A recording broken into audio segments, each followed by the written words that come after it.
Hello everyone, welcome back to the channel. Hope you all are fine. आज के video में मैंने आपके साथ शेयर किया है कि किस तरीके से मैंने अपनी डॉटर के रूम को रीडेकोरेट और ऑर्गेनाइज किया है। इस मेकओवर के लिए मैंने काफ़ी सारी चीज़ें DIY की हैं, so this is going to be a budget friendly makeover. First of all I would like to thank each one of you who have subscribe to this channel. और अगर आप मेरे चैनल पे नए हैं या फिर अब तक मेरे चैनल को सब्सक्राइब नहीं किया है तो मैं यहाँ DIY, home decor, home organization और मेकओवर से रिलेटेड वीडियोस बनाती हूँ। तो अगर आप इस टाइप के कंटेंट्स देखने में इंटरेस्टेड हैं तो you can consider subscribing to this channel. So this is how this room used to look before makeover. So this is the study space जिसका मेकओवर मैंने अपने लास्ट वीडियो में किया था। अगर आपने अब तक वो वीडियो नहीं देखा है so please do check. I'll give the link in the description box as well as in I button.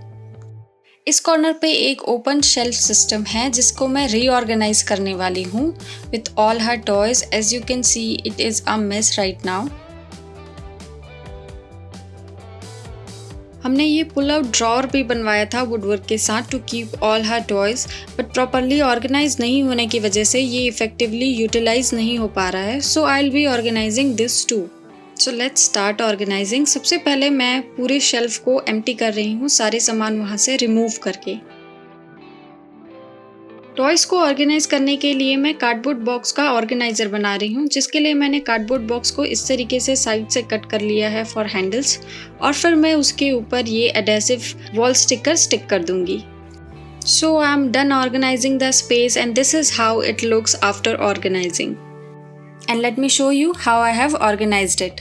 सबसे नीचे वाले ड्रॉर में एक कार्डबोर्ड ऑर्गेनाइजर के अंदर मैंने उसके कुछ पुराने टॉयज़ रखे हैं जिनसे अब वो नहीं खेलती है, ताकि मैं इसे डोनेट कर सकूं।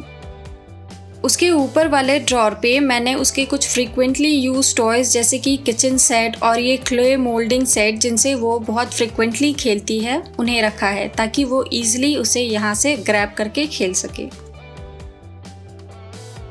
उसके ऊपर वाले कैबिनेट में मैंने यहाँ एक और कार्डबोर्ड बॉक्स ऑर्गेनाइज़र को इस तरीके से डिवाइडर के यूज़ से डिवाइड किया है, और उसमें कुछ छोटे छोटे टॉयज़ जो अक्सर आपस में मिल जाते हैं उन्हें इस तरीके से अलग करके रखा है, जैसे कि building blocks and all. Since ये कंपार्टमेंट मिरर के बगल में है, मैंने यहाँ उसकी कुछ ड्रेसिंग एसेंशियल्स रखे हैं, जैसे कि इस DIY ऑर्गेनाइज़र के अंदर मैंने उसके क्लिप्स और रबर बैंड्स रखे हैं। इस बॉटल में मैंने उसके कुछ कोम्स रखे हैं। पीछे इस ऑर्गेनाइज़र के अंदर उसके बॉडी लोशन, मॉइस्चराइज़र और टेल्कम पाउडर वगैरह हैं। उसके नीचे वाले बॉक्स में मैं कुछ उसके पार्टी वेयर हेयर एसेंशियल्स जैसे कि हेयर बैंड्स वगैरह रखती हूँ। मैंने यहाँ एक मिनी फर्स्ट एड बॉक्स भी क्रिएट किया है जिसमें उसकी सारी एसेंशियल्स हैं, जैसे कि कॉटन बॉल्स और नेल क्लिपर, बैंडेज, उसके कुछ हॉस्पिटल कार्ड्स एंड ऑल।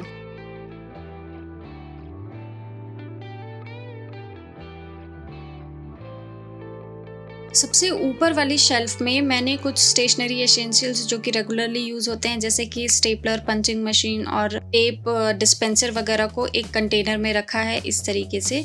और पीछे की तरफ कुछ एक्स्ट्रा स्कूल सप्लाईज, जैसे कि इस बॉक्स में एक्स्ट्रा इरेज़र और शार्पनर्स हैं, उसके कुछ कलर्स हैं जैसे ये कलर पैलेट और ये उसका क्रेयॉन सेट। इस बॉक्स के अंदर कुछ और एक्स्ट्रा स्कूल सप्लाईज हैं, जैसे कि पेंसिल्स, क्रेयॉन सेट जो हमें रिटर्न गिफ्ट के तौर पे मिलते हैं, कुछ extra batteries for her toys, कुछ बर्थडे सप्लाईज। इसके अलावा मैंने यहाँ कुछ और निकनेक्स भी रखे हैं, लाइक कैलकुलेटर और स्टिकी नोट्स एक्सेट्रा। यहाँ मैंने इसके सॉफ्ट टॉयज़ को भी एक कार्डबोर्ड ऑर्गेनाइज़र के अंदर इस तरीके से रखा है। इस कार्डबोर्ड को मैंने एक वेस्ट क्लॉथ से रैप किया है। इस पुल आउट ड्रॉअर को भी अच्छी तरीके से ऑर्गेनाइज करके मैंने उसके सारे बड़े साइज के टॉयज़ को इसके अंदर रखा है। Now coming to the decoration part, मैं इस रूम को थोड़ा गर्ली लुक प्रोवाइड करना चाहती थी, तो मैं इस मिरर को थोड़ा डेकोरेट करने वाली हूँ इन फ्लावर्स से। मैं इन्हें मिरर के अराउंड स्टिक करने के लिए सेलो टेप का यूज़ कर रही हूँ, और फिर मैंने इस तरीके से इसके अराउंड फेरी लाइट रैप कर दिया है। Isn't it looking beautiful? ये एक बैटरी ऑपरेटेड फेरी लाइट है, तो उसकी बैटरी को मैंने इस तरीके से डोर के पीछे लगाया है, और यहाँ कुछ डबल साइडेड टेप लगाए हैं ताकि वायर जो है वो डोर पे दबे नहीं।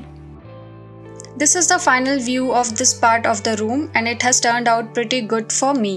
इसका मैजिकल नाइट टाइम व्यू देखने के लिए मेरी रिक्वेस्ट है कि आप ये वीडियो एंड तक देखें। Coming to the other part of the room, क्योंकि बच्चे आजकल ज़्यादातर टाइम अपने रूम में ही खेलते हैं, मुझे इस रूम में और कोई बल्कि पीस ऑफ फर्नीचर नहीं चाहिए था, तो मैंने एक प्रॉपर बेड की बजाय सोफ़ा कम बेड यूज़ करना प्रेफर किया। इससे मैक्सिमम फ्लोर स्पेस भी फ्री हो जाता है और बच्चे आराम से खेल सकते हैं। सिंस हमारा घर एक 2 BHK अपार्टमेंट है, हम अपनी डॉटर की रूम को एज गेस्ट बेडरूम भी यूज़ करते हैं, तो जब भी हमारे यहाँ गेस्ट आए हम इसे एज बेड भी यूज़ कर सकते हैं। मैं इसे एज अ सोफ़ा स्टाइल कर रही हूँ और इसके ऊपर मैंने अपने ये कुछ DIY कुशन कवर्स का यूज़ किया है।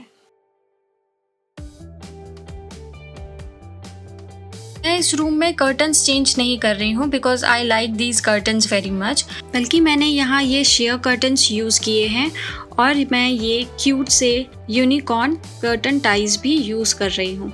कभी कभी छोटे छोटे चेंजेस भी काफ़ी डिफरेंस क्रिएट कर सकते हैं, जैसे कि इन शेयर कर्टन्स को यूज़ करने से इस विंडो का लुक काफ़ी चेंज हो चुका है। सिंस ये कर्टन्स लेंथ में काफ़ी बड़े थे तो मैंने इनके बॉटम को इस तरीके से कट करके रिमूव कर लिया है।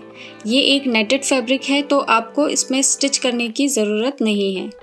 इस कॉर्नर पे सीलिंग पे मैंने एक हुक लगाया है और एक कैनोपी क्रिएट करने के लिए मैंने बचे हुए कर्टन पीस को इस तरीके से हैंग किया है।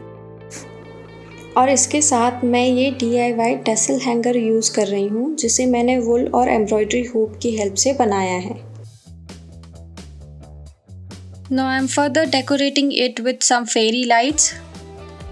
अब कैनोपी के अंदर सेटिंग के लिए मैं अपनी डॉटर का ये एक बीन बैग रख रही हूँ।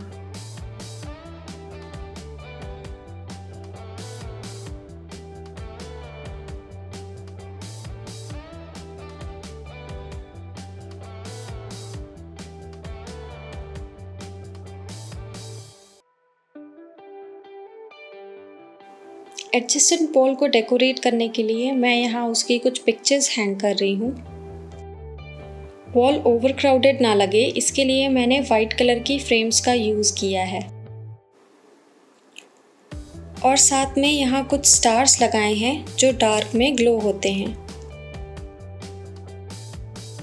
सोफ़े के ऊपर वाली वॉल को डेकोरेट करने के लिए मैंने ये कुछ किड्स रूम के पोस्टर प्रिंट आउट्स लिए हैं, जिसे मैंने अपनी डॉटर की एक पुराने पजल बोर्ड्स पे इस तरीके से स्टिक किया है और इन्हें मैं 3M के डबल साइडेड टेप की हेल्प से स्टिक करने वाली हूँ। मैं इस रूम को थोड़ा एस्थेटिक लुक प्रोवाइड करना चाहती थी, इसलिए मैंने सारी एलिमेंट्स थोड़े लाइट शेड के लिए हैं।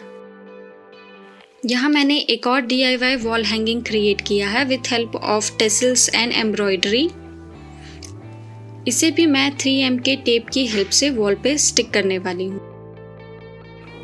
इन छोटे छोटे DIYs का वीडियो मैं अपने इंस्टाग्राम पे पोस्ट करने वाली हूँ, तो अगर आप इंटरेस्टेड हैं तो मुझे इंस्टा पे फॉलो कर सकते हैं। मेरा हैंडल है createhappiness28। इस कॉर्नर को मैं as a reading nook use करना चाहती थी, इसलिए मैं यहाँ पे ये एक छोटा सा फोल्डेबल टेबल रख रही हूँ और उसके ऊपर इस बास्केट में उसकी सारी story books. And a last final touch with this runner on the floor. And now it's time for the magical reveal. And we are simply loving the way this room has turned out.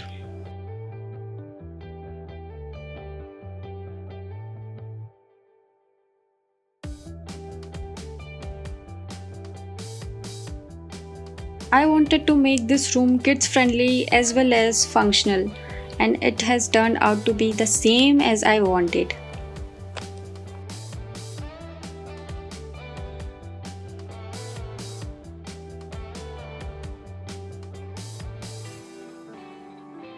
Me and my daughter are really loving this transformed look of this room. Hope कि आपको भी ये transformation पसंद आया हो। Thanks for watching this video. Do not forget to like, share and subscribe. See you in the next video.